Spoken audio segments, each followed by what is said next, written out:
Hi everyone, ZedRunner here, another video. Got another accessory for you today to show you how I fit a new sat-nav mount and install all the power cabling for the new cradle for a Garmin Zumo. So you may know that my bike's the touring spec Z1000SX, and it comes with this sat-nav mount already, and what I've done is just use some strong cable ties to attach a Quadlock, which was used for the cycling world. And it allows me to, I've got one on my road bike as well, it allows me to connect my iPhone, snap it onto the handlebars and run Strava and various fitness tracking apps. And I've used an app, it used to be called Scobbler, but now it's called GPS Scout, or Scout GPS, for all my navigation, and you may have seen it on my videos in Normandy, probably a quick clip coming up now.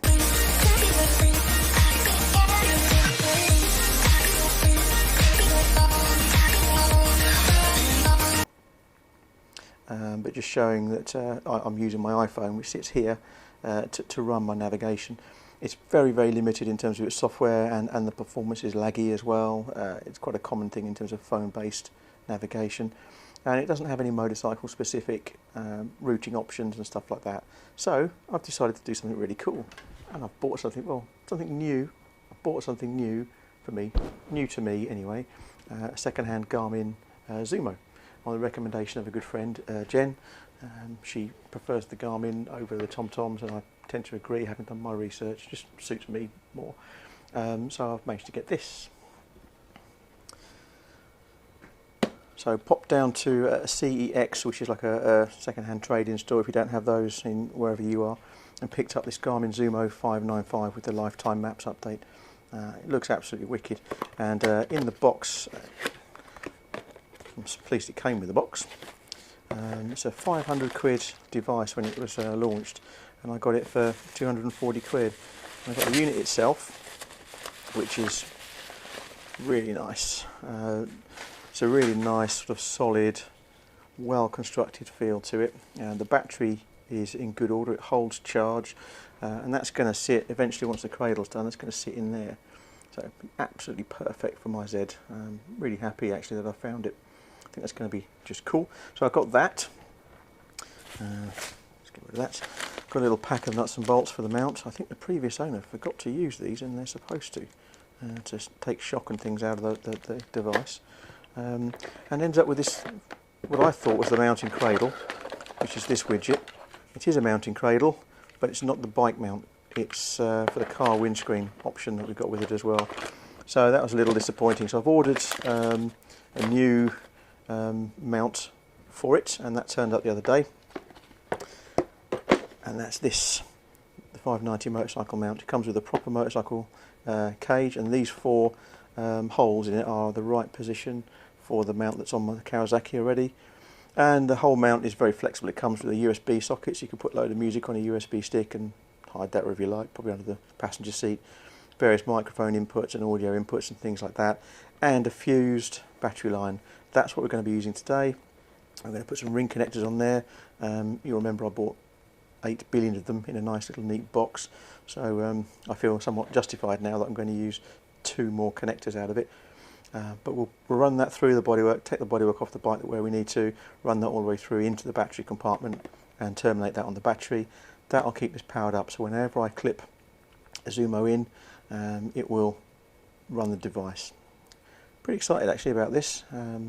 Should give me much better mapping, give me much better navigation, integration with my music player to a far greater level than I could without it. Touchscreen you can use with the gloves as well on the Zumo, which is brilliant.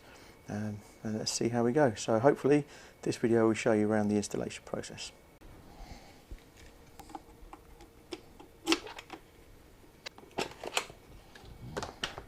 That's the rear passenger seat done.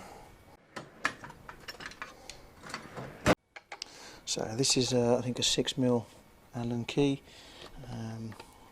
Just undo them. Never do these up too tight, just nice and firm. That's all they need to be.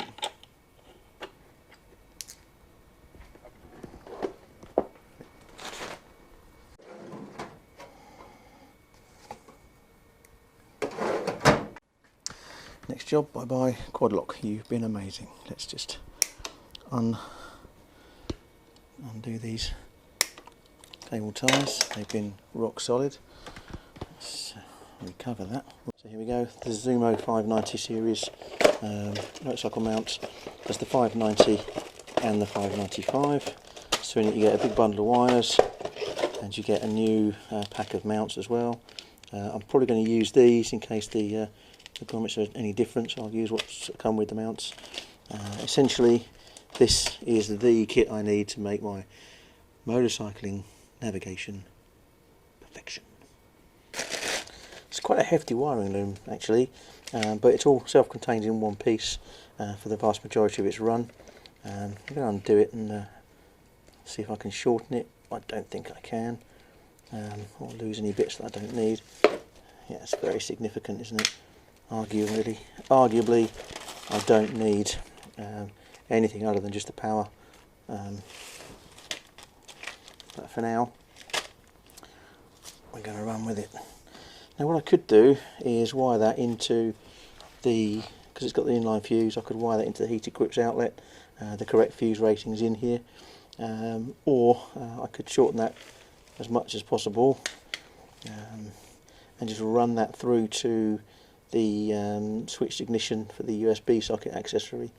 But as I've already used those connections for the switch lives for the twin USB and voltmeter that I fitted a little while ago, you may remember that video, I'm just going to run this straight to the battery compartment.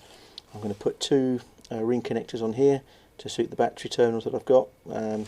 Again, quite delighted that I get to use my excessive quantity of cable end crimp connectors again, so it kind of justifies it to me. But now we want to feed this through the bike and get on with it.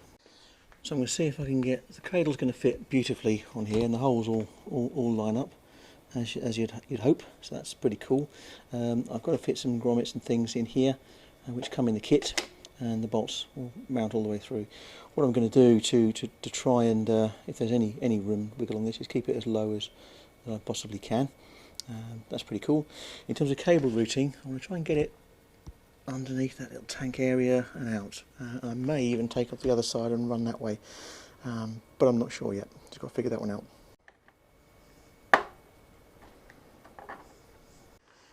Might have an easier solution as well, so let's just get this down. So potentially just cable tie the main wiring loom to this part of the sat-nav mount and run the cable underneath this side and back out. So probably going to end up doing that now.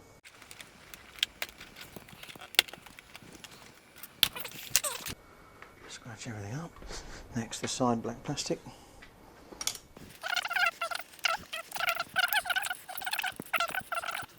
So now this will come out. Little tang there. Another one down here. And she's off. There you go. So I've got the old wiring out of the way. So what I'm going to do is I'm going to take this off now and mount the cradle to it, and allow me to then accurately tie down the loom. This has got a little thumb push. You push it there and slide the mounting out. That means I can now get the tools on it properly and mount the cradle. Happy days. So let's take a quick look at our fixtures. I have a suspicion that they're nylock nuts, which is great, but I now need to get the right spanner for that size. Apparently a 7mm socket will do the trick. We also need a crossblade screwdriver. So what we need to do is separate with little spacers. There's little rubber mounts here to isolate the vibration from the bike's movement on the road.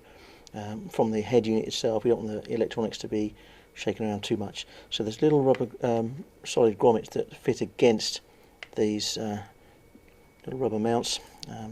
That's these little fellows. And what they do, according to the instructions, is slot in there. So all four do that. It provides us a little spacer to isolate the unit from the metal of the mounting plate. So those all go in. Seems quite straightforward. That fits on here. And then we put the bolts and washers through. dead easy. So let's get all the washers on to start with. Let's get it ready. So what we're now going to do is put the cradle in the right location. We've got all the 4 spacing grommets in there. So on that goes one of our bolts with the washer on this side.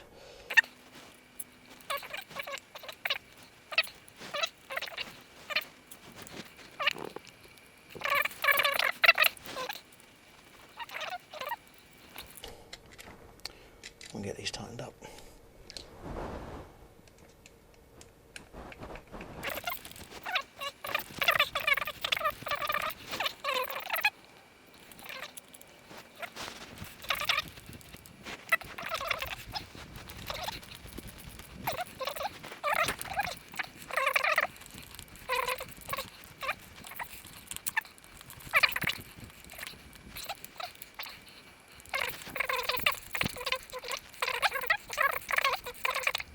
So there it is, rock and roll, really substantial, good quality. So now let's get it on the bike.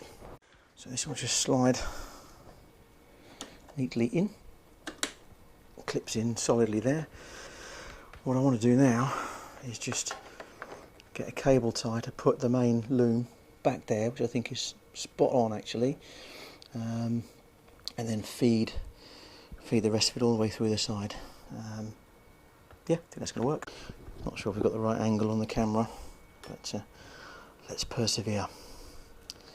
So what I want to do is get that through the middle here.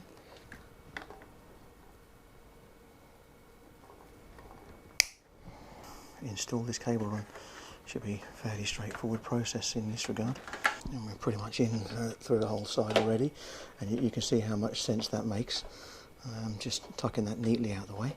I'm going to get it underneath the tank here if I can, just slightly flex that, bring it out underneath this main bar and into this area. If I need to, I'll coil spare stuff up here and just out the way and cable tie that up. It's looking good so far. Yeah. Yes, that works out well. Just managed to just literally get a finger underneath and just flex the tank up a touch. And that's allowed me to get the wiring loom underneath there. I don't want it too close. This is all going to hold it up off the engine, so that's all pretty cool. Now we're going to feed it under this bar. So now we've got it through to here. What I'm going to do is just pop off this little bar, get a 10mm bolt, whatever they are, slide that out of the way, so I can then cable tie this loom neatly out of the way, coil up all the spare that I don't need in here, run the USB lead out through into this compartment, and spare bizarre audio channel inputs and things like that. So all this kind of stuff, just get that out of the way. To be fair, if I can, I'm going to leave it coiled up in here because I'll probably never ever use that. The USB lead I'll run to the back there because that will mean I can have a like a memory stick full of music if I want, if I don't want to just stream off the phone. So far so good. This is on quite firmly from memory. Yep, I'm doing my knuckles. Don't want to slip. And smack the paint or the frame in any way. There comes the bar. I can now easily attach my new loom to the existing loom, get it nice and low and out the way, and it gives me the opportunity to coil up all the excess stuff that I don't need and put it well out of the way here. So,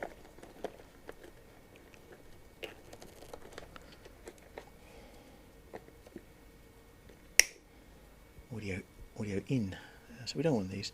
So what we're going to do is just coil them up really tight and basically jam them down the side here. We just aren't ever going to use them.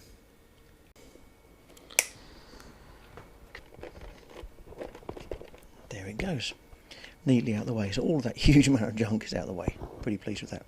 Now let's feed this piece, the USB, back into the rear compartment. That's going to be really easy. So now all we need to do is feed this underneath the plastic and through into the passenger seat compartment. There we are. Happy days. There's my extra USB. You may remember my extraordinary quantity of crimp connectors from a previous video when I installed this magic little twin USB and voltmeter outlet. So I feel vindicated now because I now need, actually genuinely need, 2 of these connectors. We want a little bit more available cable to work with, so we'll just strip this back a touch. So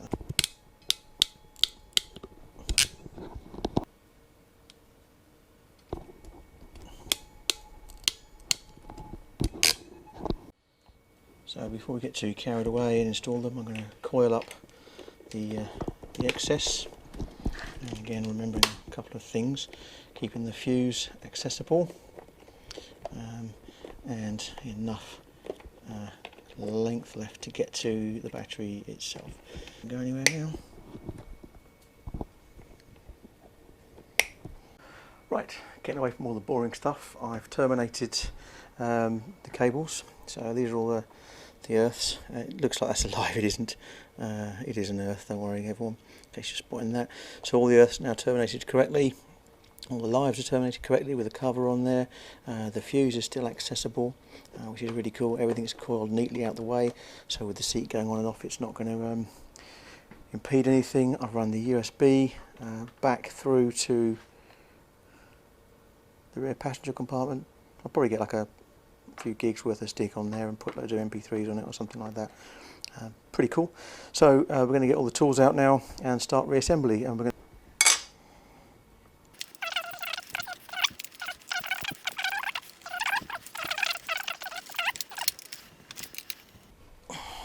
done. So that is solid. So next thing, the tank infill strips. So they've got 2 little tanks to push in. Keep that nice and slow. And then they've got an Allen bolt here and an Allen bolt up here.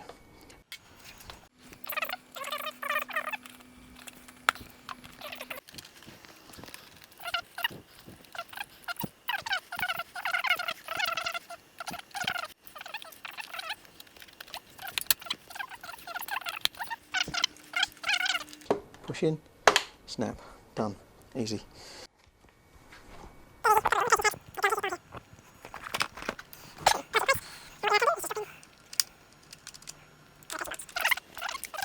That's it. So this has got a small tank at the end which fits underneath in there, and then it clips into the lock. Job done. So now we have all the fairings back, all the bolts in play, and the Zumo sat-nav mount ready. So let's test it. Gotta be honest, I'm really looking forward to this. I've been looking for one of these for a while, and my research and recommendations helped me choose the Zumo. So apparently she just fits in there. There's a little slot in the bottom which meets the foot of the cradle, and then the 2 locating lugs at the top will clip in here to release them. As a button on the side. So here we go, first time. She's in. She starts straight away because it's fully powered, and as soon as you power the Garmin, that's fantastic. So let's do the radius movement of the bars. No drama. That's happy days, is what that is. So I'll pair it in a moment to my intercoms. I'll show you how I do that as well. But here we go. So we have a Garmin now, and we're going to use that on Saturday to escort Ian Lewis all the way up to Wem near Shrewsbury. So pretty cool. Nice. Happy days.